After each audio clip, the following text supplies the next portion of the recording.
Como que você imagina essa trajetória da taxa de juro e aí um pouco com o cenário daqui até 2025? Nós vamos continuar tendo juro elevadíssimo, né? Talvez o país com maior taxa de juro entre os emergentes. E como isso afeta duas coisas: o custo da dívida pública, que hoje consome quase metade do orçamento, e também a retomada do investimento. Isso. Eu acho que primeiro, se a gente olhar historicamente, acho que é importante, né, que as pessoas que estão nos assistindo entendam isso, né? Se a gente olhar historicamente, quais foram os momentos onde o Brasil conseguiu cair os juros e ter uns juros mais baixos de forma estrutural? Foram momentos associados com a melhora na percepção do fiscal. Então, quando a gente tinha, por exemplo, o primeiro governo do presidente Lula, onde a gente teve aquele choque positivo de commodities e começou a ter superávites grandes, foram capazes de cair os juros, né, e ficar com os juros mais baixos durante um tempo. Depois a gente vê, quando a gente teve o governo Temer, que foi votado o teto de gasto, também a curva longa começa a cair, ela inverte, ou seja, a taxa longa fica abaixo da taxa curta, se iniciou um processo de queda, o juro ficou mais baixo por um bom tempo, até o final do governo Temer ficou ali na patamar de 6,5. Depois a gente teve alguns movimentos na época da votação da reforma da Previdência, que era um elemento também que desestabilizava, né, a dívida, e aí com a reforma da Previdência nós conseguimos também ter espaço, né, para fazer ajustes positivos nos juros. Depois, mais recentemente, no próprio governo, né, atual, quando foi desenhado o arcabouço fiscal, gerou um otimismo no mercado, nós fomos capazes de cair os juros naquele momento, tinha uma indicação através da curva de juros longo que isso seria, né, um movimento que poderia perdurar, mas depois houve uma percepção de que o arcabouço tinha algumas deficiências estruturais e que o governo não teria capacidade, ou pelo menos o mercado entendia que o governo não teria capacidade de seguir o arcabouço que tinha sido feito. Depois da mudança da meta, a gente vê que progressivamente houve um aumento nessa desconfiança em relação ao fiscal, as curvas de juros, as taxas de juros de longo prazo começaram a subir e a gente entrou nesse movimento de desancoragem. Então é importante dizer que é muito difícil imaginar que o Brasil vai conseguir ter taxas de juros mais baixas estruturalmente, com inflação controlada, sem ter, vamos dizer assim, uma percepção dos agentes financeiros, dos agentes econômicos, que o fiscal está sendo endereçado. E aí tem três questões importantes. Primeiro é a indexação que teve do salário mínimo aos benefícios, que ajudou a piorar muito essa questão fiscal, né? Depois nós temos os gastos obrigatórios, outra coisa muito preocupante. E depois voltou a indexar gasto com saúde, educação. Então essas três coisas vêm puxando muito o gasto. Enquanto essa política persistir, não há como baixar a taxa de juros, correto? Então, eu digo que hoje, agora a gente está num momento que a gente precisa produzir esse choque positivo no fiscal, né? Para que as pessoas entendam que a dívida, né, ela vai convergir, ou seja, a dívida vai estabilizar e vai melhorar. Hoje, quando a gente pensa em o que seria um choque fiscal positivo, ele teria que ter duas dimensões. Teria que ter uma dimensão de corte de gastos mais imediato, eu diria, em 2025, ou seja, teria que ter alguma sinalização do governo: olha, nós temos disposição de cortar na carne e vamos fazer um ajuste pelo lado de gastos, não mais pelo lado de receita, e vai ter um pedaço do ajuste que vai ser feito em 2025. E tem uma segunda dimensão do ajuste que precisa também desse choque positivo fiscal, que é essa parte estrutural. Então, o que é a parte estrutural? É você ter um arcabouço fiscal que as pessoas olham a longo prazo e dizem: não, isso aqui de fato vai produzir uma estabilização da dívida. E aqui tem três pontos. Um ponto é essa vinculação de saúde e educação, que faz com que, no final das contas, como a vinculação é feita pela receita, e você tem, né, um teto ali de 2,5%, então quando a receita sobe mais, você não está vinculado pelo teto, e sim pela receita. Então isso faz com que isso atue espremendo os outros componentes. Esse é um ponto. O segundo ponto é que a gente tem muito gasto que é indexado ao salário mínimo, né, e a gente teve aí, vamos dizer assim, essa nova fórmula do salário mínimo que indexa no crescimento, né, dos anos anteriores, que faz com que também isso possa ser acima de 2,5%, que é o teto, vamos dizer assim, de crescimento real dos gastos. Então você tem dois componentes, um por vinculação, outro por indexação.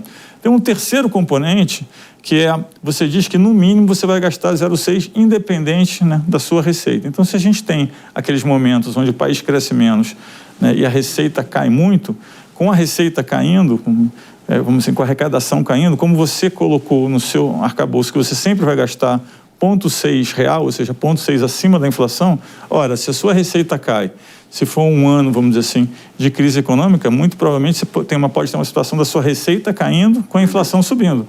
Se a receita está caindo, você arrecada menos e você vai gastar a inflação mais 0,6, você começa a abrir, vamos dizer assim, um buraco fiscal muito grande.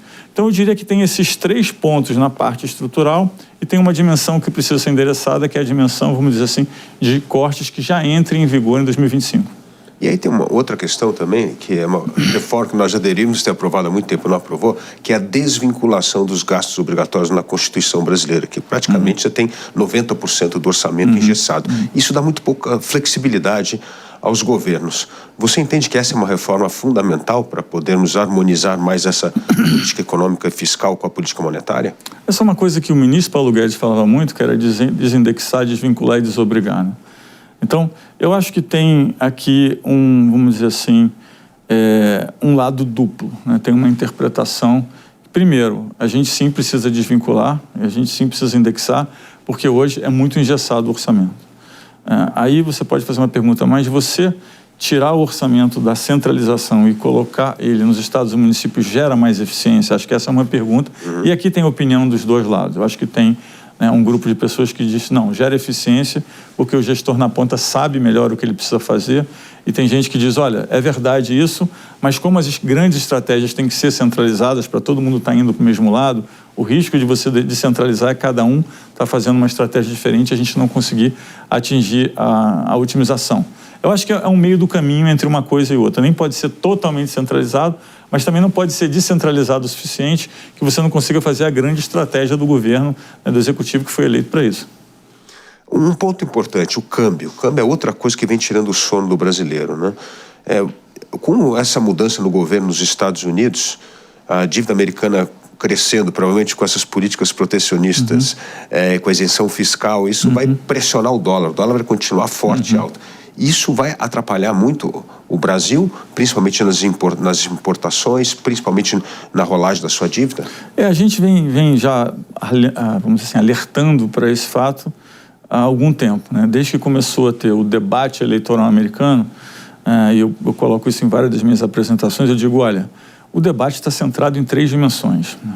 As 3 são inflacionárias, né? Independente se era democrata ou se era republicano, tem algumas diferenças, mas de uma certa forma tinham 3 dimensões que estavam presentes dos dois lados. Uma era um movimento anti-imigração, lembrando que a mão de obra nos Estados Unidos está muito apertado e que você conseguiu ter uma mão de obra apertada em parte sem aumentar salário porque a imigração supriu esses trabalhadores que eram necessários. Então, se você aperta na imigração, a mão de obra começa, né, a mostrar sinais de que não tem mais, né, onde contratar funcionário, o salário sobe, isso é inflacionário. O segundo ponto é a parte protecionista. Então, tanto um lado quanto o outro falava, não, precisamos proteger as indústrias americanas, precisamos aplicar tarifa.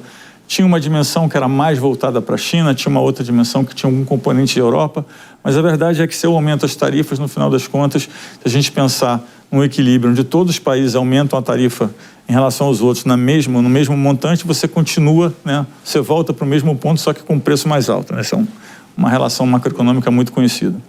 E a outra parte é fiscal, né? Você olhava as promessas de campanha, tanto de um lado quanto de outro, não parecia que tinha ninguém muito preocupado em fazer nenhum tipo de ajuste fiscal.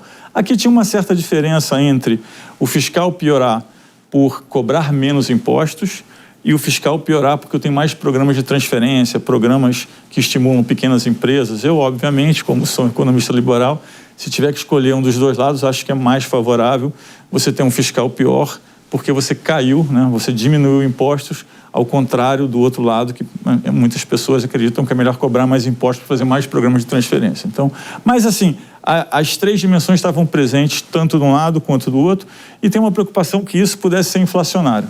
Então começou, né, a partir daquele momento, a ter, né, uma interpretação de que isso ia chegar na eleição. Depois teve uma interpretação que o Trump seria um pouco mais inflacionário, porque ele fala não só de manter o corte de imposto que foi feito, como de fazer alguns novos. Isso não está muito claro como vai ser até hoje. Mas aí eu acho que a gente precisa diferenciar, né? A gente tem claramente uma retórica anti-China, e aí a China, né, obviamente vai sofrer um pouco com esse tema. Tem uma retórica que é mais aplicada ao México, que é da imigração e do NAFTA, né, de renegociar o NAFTA. O Brasil, eu acho que não é tão afetado nesse sentido. É óbvio, se o dólar ficar mais forte no mundo, vai afetar todo mundo. Mas a gente vê, por exemplo, depois do dia da eleição do Trump, que o mais comum que eu escutava no mercado e até os debates no Banco Central, olha, se o Trump ganhar amanhã, o real vai desvalorizar muito.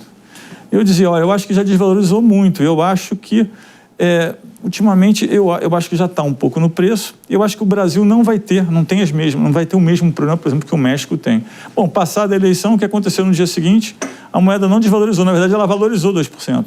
Então mostra que um pouco começa a ter essa percepção de que o Brasil tem alguma diferenciação. É óbvio que se a taxa de juros americana subir, ficar muito, principalmente a longa, se ela ficar muito mais alta por muito mais tempo, todo mundo emergente vai sofrer.